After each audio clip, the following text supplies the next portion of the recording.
Let's talk for a little while about the Shakespearean sonnet. First thing you need to know is that the sonnet was not created by Shakespeare. It was a very popular form of poetry in Italian,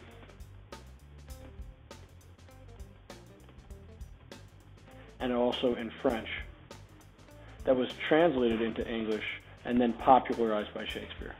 Now, Shakespeare wrote 154 sonnets.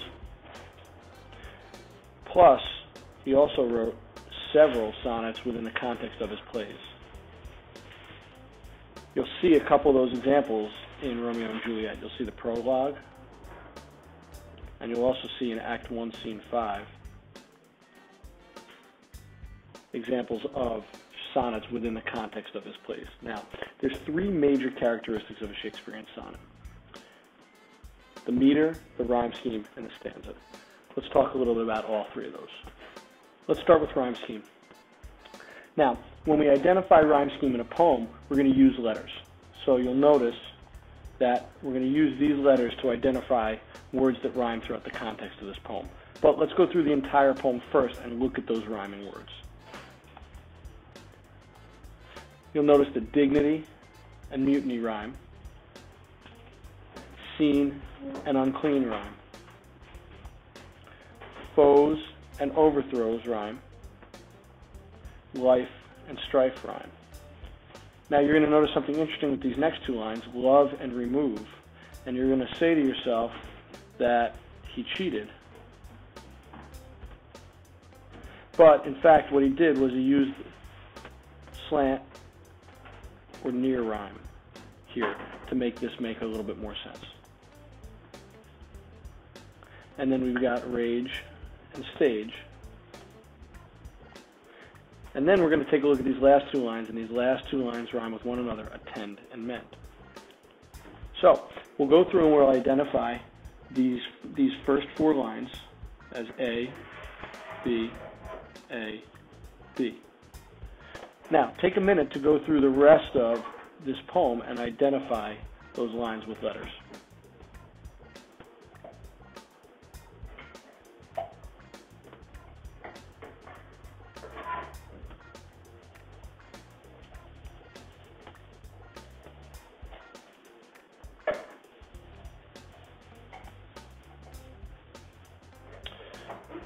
So let's take a look. Foes and overthrows is C, life and strife is D. So we've got C, D, C, D, E, F, E, F, G, G. Now, this is very specific to a Shakespearean sonnet, and you'll see it in almost all of the sonnets that Shakespeare wrote. Let's also take a look at stanza structure.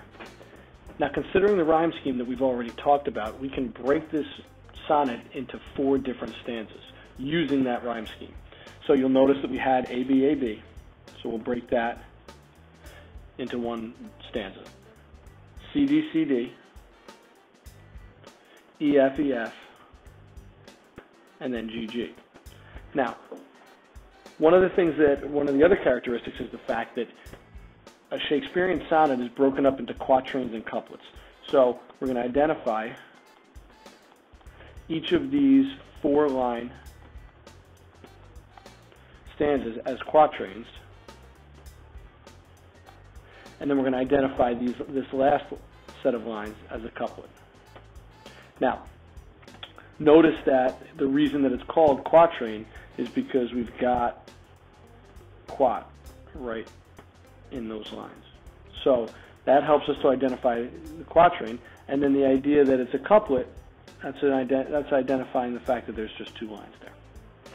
One of the really interesting things and one of the impressive things about a Shakespearean sonnet is that Shakespeare often set up a problem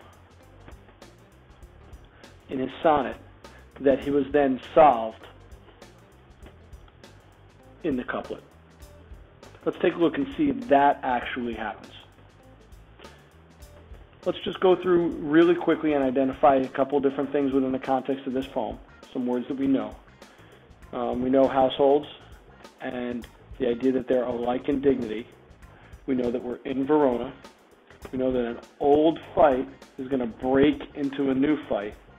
And then the repetition of the word civil in this line probably identifies the fact that people that ordinarily act pretty civilly are going to not do so. So we've got the idea of family hate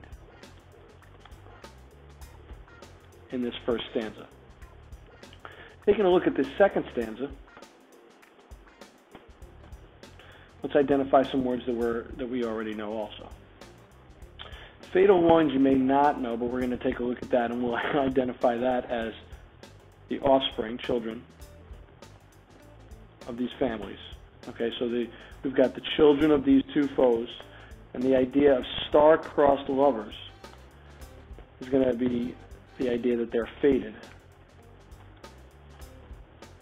or destined. And they're destined to do this, to take their life. And we know that that is a reference to suicide. Whose misadventured, piteous overthrows do with their death bury their parents' strife. So the idea that this is the only solution, only way to solve this problem. So in stanza 1, we're talking about family hate. In stanza 2, we're talking about children's love.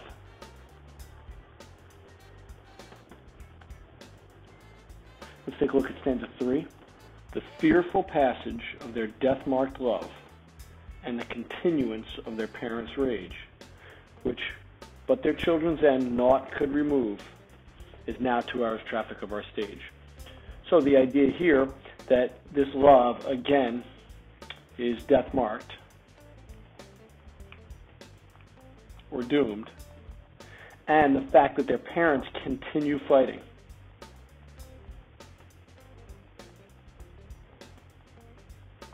And the idea that the only thing that can end this fighting is the death of Romeo and Juliet. And then the chorus in this last line steps out and talks about the amount of time that the play is actually going to take place. So we've got this love, this doomed love, and this continued fighting.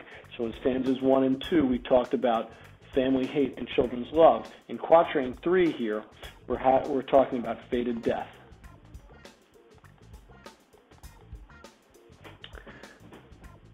Moving on to this couplet, we can identify a couple things also. The which if you with patient ears attend, what hears shall miss, our toil shall strive to mend. Now I'm going to highlight this in a different color. But looking at that first line, if you with patient ears attend, so if the audience listens,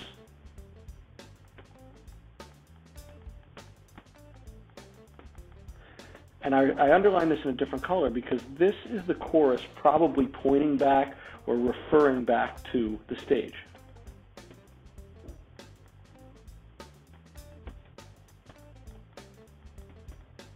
The which of you with patient ears attend, what here shall miss, our toil shall strive to mend.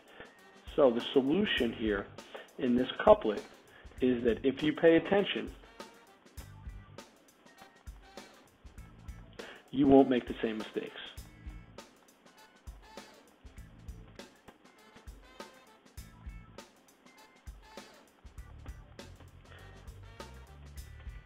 Now let's take a look at the meter of the poem.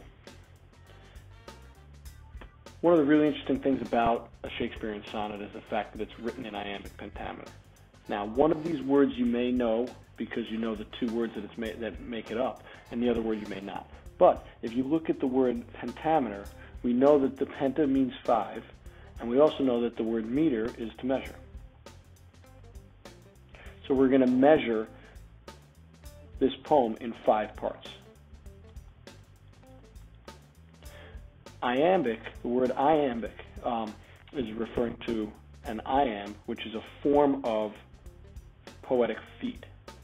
All right, and poetry, like distance, is measured in feet. And there are several different types of poetic feet. We're going to talk a lot about an iambic foot today, but there are other examples, including the ones right here, that we won't necessarily talk a lot about. Now, if you look, poetic feet are broken into unstressed and stressed syllables. Now, A foot of iambic pentameter is an unstressed followed by a stressed syllable. So we have unstressed followed by a stressed syllable. A trochaic foot is a stressed syllable followed by an unstressed syllable. A dactylic foot is a stressed followed by two unstressed syllables. And an anapestic foot is an unstressed and an unstressed followed by a stressed syllable. So if we understand that there's two syllables, an unstressed and a stressed syllable in an iambic foot, and because we know that it's pentameter, there are 5 feet per line, we can say with a lot of accuracy that there are 10 syllables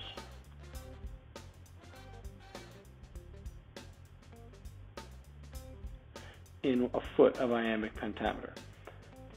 Let's move on to the prologue and see if that actually fits. Now we've got the first stanza of the prologue here. Count those syllables in the first line.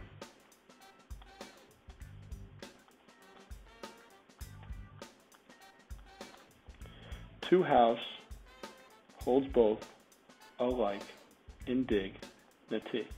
1, 2, 3, 4, 5. In fair, verro, nowhere, we lay our scene. From ain, shint grudge, break two, nu mu, to ni. Where si, vol blood, make si, vol hands, unclean. So each of these lines is broken into 5 parts with an unstressed and a stressed syllable. So let's go back through these first couple lines and identify the unstressed and the stressed syllables. To house holds both alike in dig the T.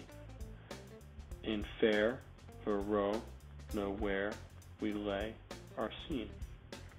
From ain, shint grudge, break two, nu mu, to ni.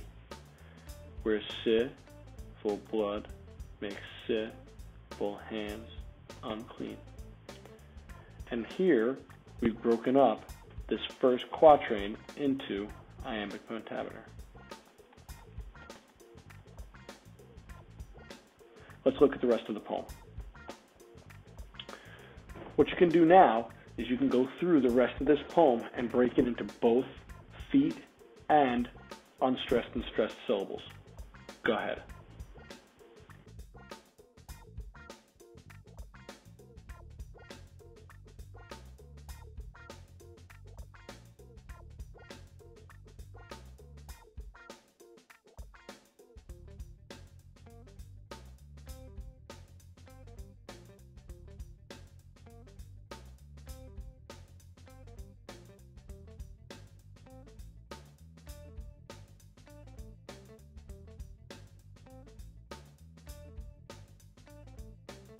And if you read this out loud and you use this iambic pentameter to allow you to read it metrically, it'll sound exactly like you're riding a horse.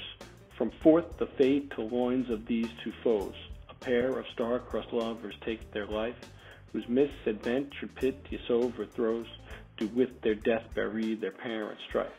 Now, hopefully throughout your identifying these lines, you picked this line out.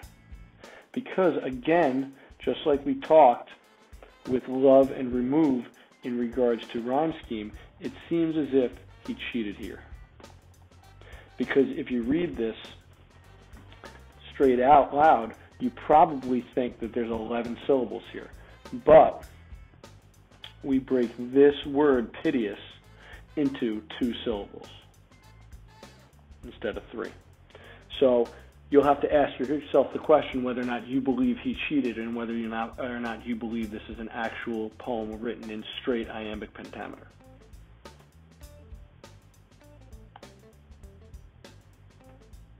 So to sum up, we want to make sure that we understand that a Shakespearean sonnet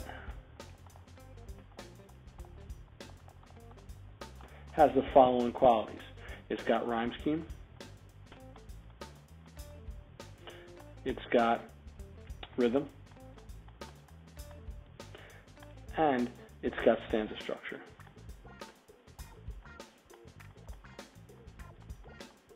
If you can identify these 3 major components,